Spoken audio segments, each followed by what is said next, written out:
काहे सुजाता मुंह लटका के बैठी हो? अरे यार मेरे सिर में बहुत दर्द हो रहा है।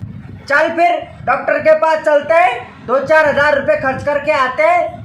अरे इतना खर्चा करने की क्या जरूरत है? कल मैंने मार्केट में है ना अच्छी सी साड़ी देखी तो मुझे वही दिला। अरे लेकिन तेरे तो सिर में दर्द हो रहा है ना।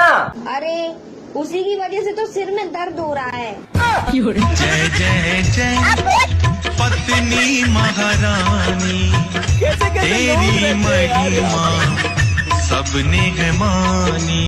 यार मैं सोच रही हूँ एक आईफोन ले लूँ, हाँ तो ले ले।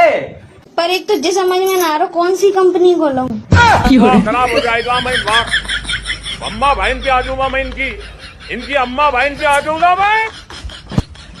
कैसे कैसे लोग रहते हैं यार यहाँ पे।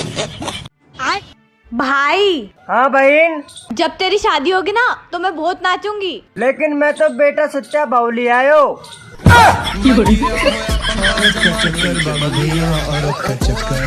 चक्कर